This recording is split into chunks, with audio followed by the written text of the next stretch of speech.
नमो नमः। प्रिय छात्राः, अद्य वयं भारतजनताहम् इत्यस्य पाठस्य चतुर्थ पंचम षष्ठ प्रश्नानाम् उत्तराणि ज्ञास्यामः। बच्चों, आज हम भारत जनताहम् अर्थात मैं भारत की जनता हूँ इस पाठ के चौथे, पांचवें एवं छठे प्रश्नों के उत्तर जानेंगे। सबसे पहले चौथा प्रश्न, संधि विच्छेदम पूरयत। संधि विच्छेद भरो, यानी यहाँ पे जो शब्द दिए गए हैं ये संधि वाले शब्द हैं और ये इधर जो शब्द दिए गए हैं वो संधि विच्छेद हैं। तो संधि विच्छेद में जो खाली जगह है वो हमें भरनी है, लेकिन पहले हमें समझना है कि किस प्रकार संधि हुई है। विनयोपेता, जैसे कि एक उदाहरण दिया गया विनय प्लस उपेता। अब यहाँ पर विनय के अंत में आ है और उपेता के प्रारंभ में उ है। ह्रस्व अ प्लस ह्रस्व उ, इन दोनों को मिलाकर हो गया ओ। यहाँ पे देख रहे हैं आप, ओ बन गया विनयोपेता। तो स्वर संधि है गुण संधि। कुसुमादपि, कुसुमात प्लस अपि।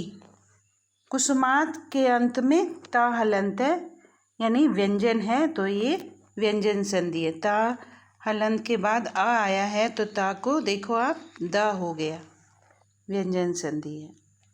इसी तरह चिनोम, चिनोम्युभयम, चिनोमी प्लस उभयम। चिनोमी के अंत में ई है और उभयम के प्रारंभ में उ है। ह्रस्व ई और ह्रस्व उ को मिलाकर यू बन गया। ई को या बना, या में उ मिल गया, चिनोम्युभयम। अब माँ आधा रह गया, यानी अंत में जो वर्ण होता है वही संधि होते कहलाती है। जैसे विनय के अंत में आ है, स्वर है तो स्वर संधि है। कुसुमात के अंत में ता हलंत है तो व्यंजन संधि है। चिनोमी के अंत में ह्रस्व ई है तो स्वर संधि है। स्वर संधि का भेद यण है, यण संधि। उसी प्रकार नृत्यई, नृत्यैर्मुग्धम, नृत्यई के अंत में विसर्ग है तो विसर्ग संधि है। विसर्ग के बाद पंचम वर्ण आया है म, पवर्ग का, प फ ब भ म। तो विसर्ग के बाद म आने से विसर्ग को रेफ हो गया।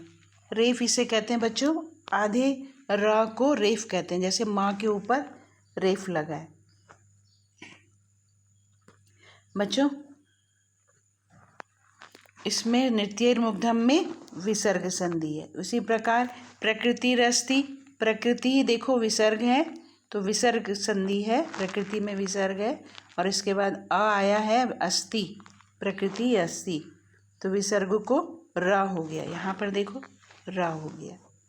लोक क्रीड़ासक्ता, लोक क्रीड़ा प्लस आसक्ता। लोक क्रीड़ा के अंत में आ है, दीर्घ आ, दीर्घ आ प्लस आसक्ता का भी दीर्घ आ मिलकर लोक क्रीड़ासक्ता हो गया। यहाँ पर आसक्ता के आ का लोप हो गया, तो ये स्वर संधि है क्योंकि अंत में स्वर आया है। अब है पांचवा प्रश्न। पांचवें प्रश्न में हमने विशेषण और विशेष्य पदों को मिलाना है। बच्चों, प्रश्न पढ़ लेते हैं पहले। विशेषण विशेष्य पदानि मेलयत, अर्थात विशेषण और विशेष्य पदों को मिलाओ। ये पहली पंक्ति में विशेषण शब्द दिए गए हैं और दूसरी पंक्ति में विशेष्य शब्द दिए गए हैं। एक चीज़ ध्यान देने की है कि विशेष्य शब्दों में जो विभक्ति, लिंग और वचन प्रयोग किए जाते हैं, विशेषण पदों में भी उन्हीं लिंग, विभक्ति, वचनों का प्रयोग होता है। यानी विशेषण और विशेष्य पदों में समान लिंग, विभक्ति और वचन होते हैं। जैसे भारत जनता स्त्रीलिंग शब्द है, प्रथमा विभक्ति एक वचन तो सुकुमारा इसका विशेषण हो जाएगा, क्योंकि ये भी स्त्रीलिंग है। सुकुमार भारत जनता नहीं कहेंगे, क्या कहेंगे? सुकुमारा भारत जनता, क्योंकि जो जनता में स्त्रीलिंग है तो सुकुमार में भी स्त्रीलिंग का प्रयोग होगा। तो हम इस तरह से मिलाकर आपको बता रहे हैं, किंतु आप सामने सामने लिखेंगे, इस तरह से रेखाएं नहीं मिलाएंगे। सुकुमारा भारत जनता।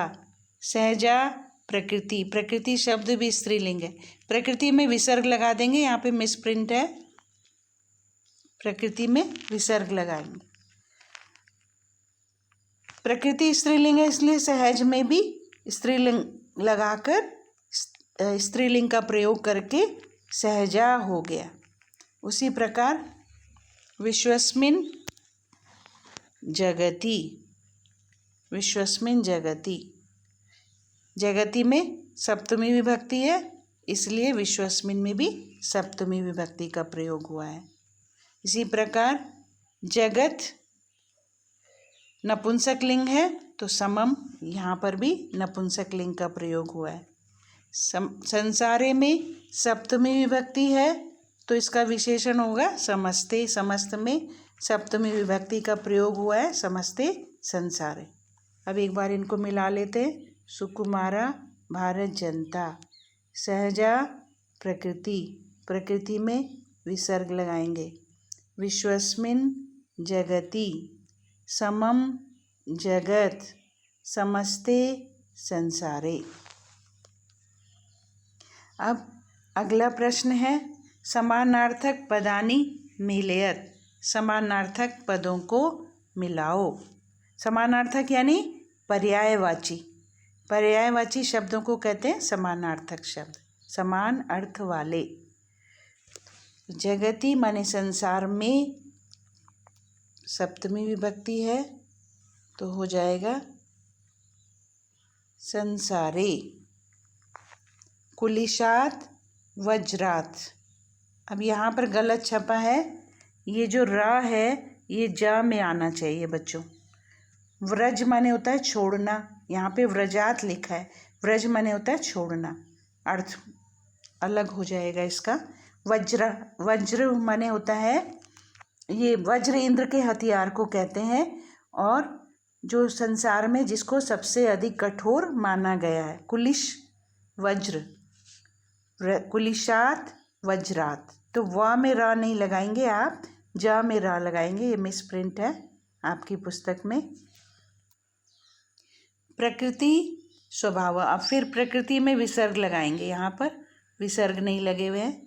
प्रकृति स्वभाव चक्षुषा नेत्रेण, तृतीया विभक्ति। तटिनी नदी, वसुंधराम पृथ्वीम। तो आप देख रहे हैं इस तरह से हमने मिलाया है, लेकिन आप आमने सामने लिखेंगे अपनी उत्तर पुस्तिका में। एक बार फिर से हम संधि विच्छेद को जान लेंगे कि किस प्रकार संधि होती है, किस प्रकार संधि विच्छेद आपको ऊपर दिखाया गया था कि किस प्रकार से संधि विच्छेद किया गया है। यहाँ पर हम संधि करके दिखाएंगे कि किस प्रकार संधि होती है। विनयोपेता शब्द है, विनय के अंत में आ है, देखो आ हमने लिखा हुआ है, उपेता के प्रारंभ में उ है।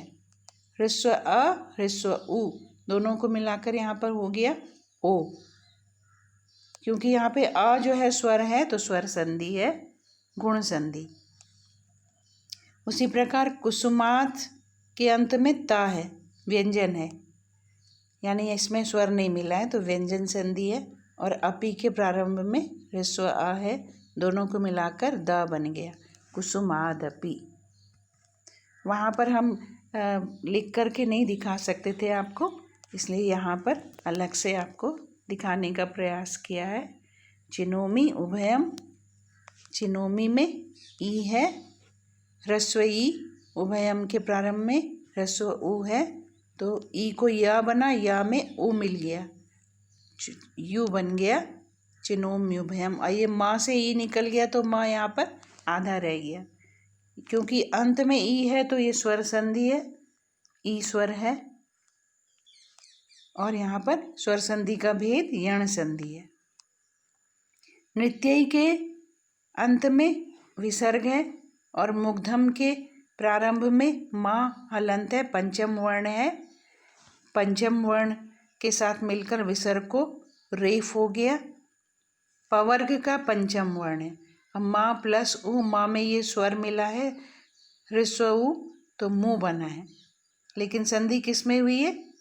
माँ व्यंजन में और विसर्ग में, तो रेफ बन गया। और ये रेफ हमेशा ये अगले वर्ण के ऊपर आता है। देखो यहाँ पर आया है ना, माँ के ऊपर रेफ। आधे र को रेफ कहते हैं। ये जो ऊपर चिन्ह बना है ये रेफ का चिन्ह है। विसर्ग संधि है, यहाँ पर भी विसर्ग संधि है क्योंकि अंत में विसर्ग आया है। विसर्ग के बाद अ है, ह्रस्व अ, दोनों को मिलाकर र हो गया। प्रकृति रस्ती, र आ का लोप हो गया, प्रकृति रस्ती। लोक क्रीड़ा आसक्ता, लोक क्रीड़ा प्लस आसक्ता। लोक क्रीड़ा के अंत में आ है, आसक्त के प्रारंभ में आ है, तो दोनों को मिलाकर आ बन गया। लोक क्रीड़ासक्ता यानी आ, इस आ का जो है वो लोप हो गया, इसमें मिल गया। ये स्वर संधि है और इसे कहते हैं दीर्घ संधि। बच्चों, इन तीनों प्रश्नों के उत्तर आप अपनी उत्तर पुस्तिका में समझते हुए वीडियो को ध्यानपूर्वक देखते हुए समझते हुए लिखेंगे। धन्यवाद।